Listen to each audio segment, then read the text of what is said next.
for Nairobi. You're holding brief for the Senator for Kisumu County. You may therefore proceed to ask the question on his behalf. Thank you, Honorable Speaker. The Senator for Kisumu assures me that he's no more than 5 minutes away, but we can't keep the House waiting. So I'll proceed to ask the questions in his stead.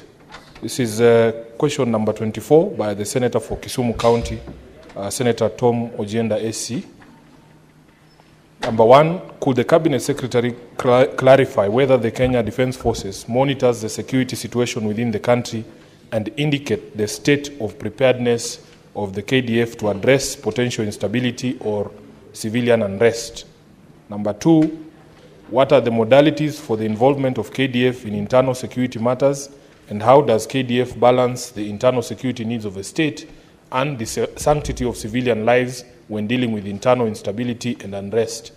Lastly, Honorable Speaker, what measures has the ministry put in place to ensure that future involvement of KDF in addressing instability or civilian unrest is timely to avert civilian deaths that may arise from the shortcomings of the National Police Service, as was witnessed during the June, July, and August 2024 demonstrations? I thank you, Honorable Speaker.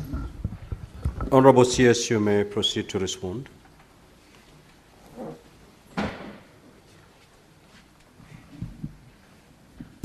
Thank you, Mr. Speaker.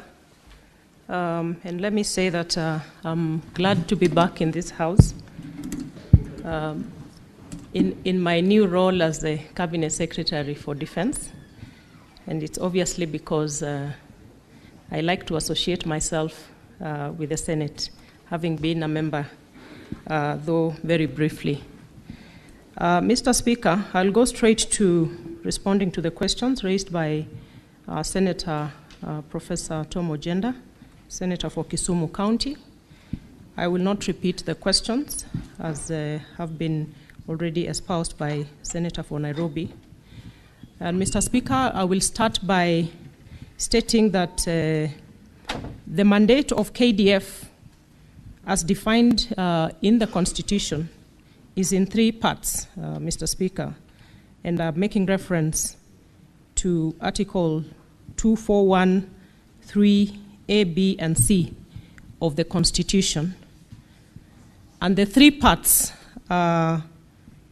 within which the mandate of KDF is defined.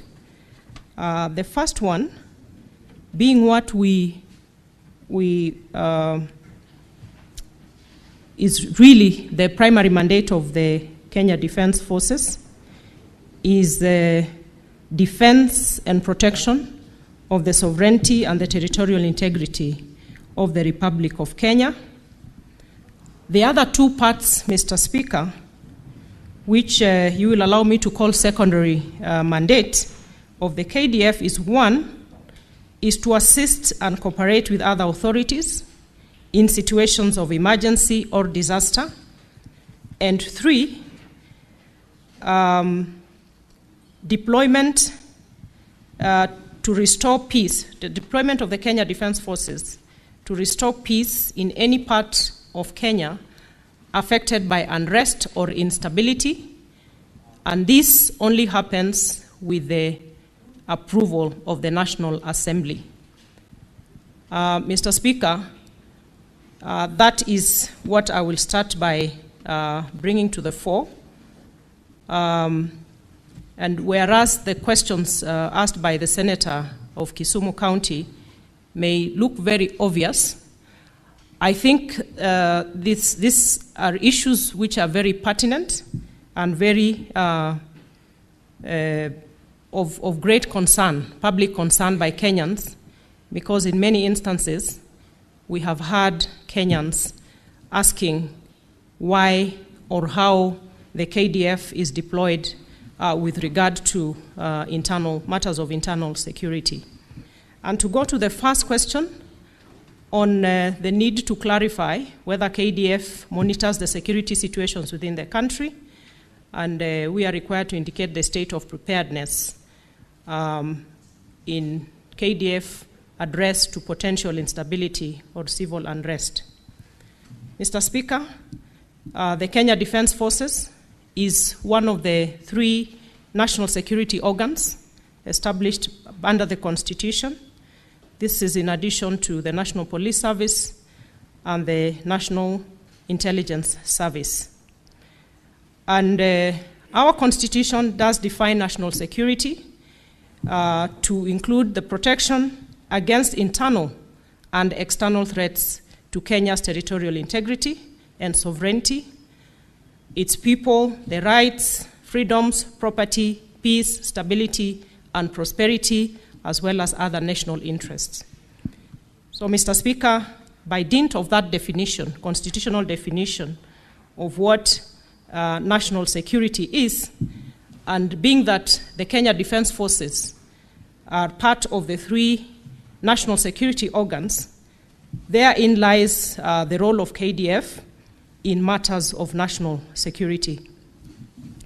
And whereas the primary responsibility for internal security does lie with other specialized agencies, and these are the National Police Service and the National Intelligence Service, where internal threats to the territorial integrity and sovereignty of Kenya arise, the Constitution then makes provision for instances when KDF may be deployed internally. And it therefore follows that for KDF to be effective or to effectively discharge this mandate of involvement in internal security matters, it must retain situational awareness on internal security issues at all times. And due to the fact that KDF will mainly work in support of other agencies with regard to internal security matters, the force then has to closely collaborate and regularly exchange information with the relevant agencies. Mr. Speaker, again, in response to this question on whether the KDF does monitor internal security matters, when you look at the design of the National Security Council as established by the Constitution, KDF is a member through myself as a Minister for Defense and the Chief of the Defense Forces. And you will know, Mr. Speaker, and the House does know, that the National Security Council does involve all the security agencies and organs of this country, and that therefore mandates KDF to work very closely in coordination and cooperation with other security agencies. We also have the National Security Council Committee, where we have the KDF represented, and this Security Committee is the supportive arm of the National Security Council. And then again, Mr. Speaker, it follows that because of the involvement of KDF in these very crucial national security units, that indeed we have a pulse at each and every aspect of the internal security of the country. Mr. Speaker, and at this point, I will move on to, again for clarity, on the instances of the deployment of KDF under the Article 2413B, which speaks to the collaboration between KDF and other security agencies. An example of this deployment is the Operation Maliza Uhalifu in the North Rift, as well as the North and Eastern Region operation. And of course, of keen interest is the deployment of June 25th, which again falls under Article 2413B, where KDF was deployed to offer support to the National Police Service to deal with the unrest that the country went through at that point. An example of a deployment of KDF to respond to that is Article 241(3)(c), which is to restore peace in any part of Kenya And this is where the express authority of Parliament has to be sought. An example of that is the Operation Amani Boni, which is currently ongoing.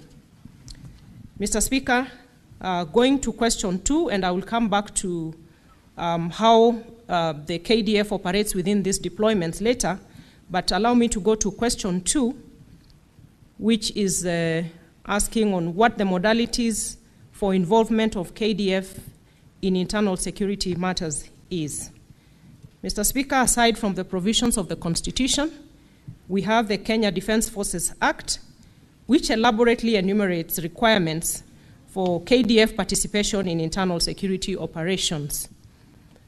Under the Constitution, the KDF is strictly bound by the principles of national security as defined under Article 238 of the Constitution, which is they have to be subject to the authority of the Constitution and Parliament, and that the national security activities must be carried in strict compliance with the law and with utmost respect for the rule of law, and that in performance of its functions and exercise of their powers, the KDF shall respect the diverse culture of the communities within Kenya. Mr. Speaker, again on the modalities, under the KDF Act, the Cabinet Secretary at any one time is required to furnish the National Assembly with reports on deployments under Article 241, 3B and C, as I have already stated. And these reports to Parliament are required to have the details as to the reason for deployment, the place and duration of deployment, as well as the expenditure to be incurred. Mr. Speaker, again, where KDF is deployed to restore peace in areas affected by unrest, that is under 241(3)(c), the Chief of the Defense Forces is responsible for the administration, control, and overall superintendence of the operation. But where KDF is deployed in a joint operation in support of the National Police Service and other authorities in situations of emergency, the Inspector General of the National Police Service shall be responsible for the control and overall superintendence of the operations. And again, to bring it closer home, an example of Operation Amani Boni, the Chief of the Defense Forces is responsible for the administration, control, and overall administration. In the other examples given, Operation Maliza Uhalifu in the North Rift, the Inspector General of Police is responsible for the control, and the KDF just comes in to offer support. Mr. Speaker, to focus on internal deployment in support of the National Police Service, other statutory regulations and measures that need to be instituted includes compliance with the constitutional standards, requirement for the Cabinet Secretary to, within 24 hours, issue a notice in the Gazette on the commencement of such deployment, and do the same upon discontinuation. Deployment and discontinuation, again, may be performed only in areas and places where the National Security Council and the President may determine. So the areas of deployment cannot therefore be arbitrary. They are guided by the National Security Council accordingly. There is a code of conduct that must be adhered to, in the which details the operational procedures and regulation of the defense forces. The law also stipulates that in such deployments in support of the National Police Service, the KDF personnel shall have same powers and exercise same duties as those of the National Police Service members. The KDF personnel also are required to undergo prior training before deployment. Mr. Speaker, I'll move to question 3. on what measures the ministry has put in place to ensure that the future involvement of KDF in addressing instability or civilian unrest is timely, to avert death that may arise and from the shortcomings of the other national security institutions. Mr. Speaker, in response to question 3, the KDF is structured to ensure continuous state of mission readiness, allowing for swift and effective response to both external and internal threats when the need arises. However, in its participation in internal security operations, these are carefully guided by the Constitution and the KDF Act, which specify notifications through gazette notice, authorization to be sought prior to the deployment, and the mandatory reports to be furnished to the National Assembly, and of course, close collaboration and cooperation with the necessary security institutions.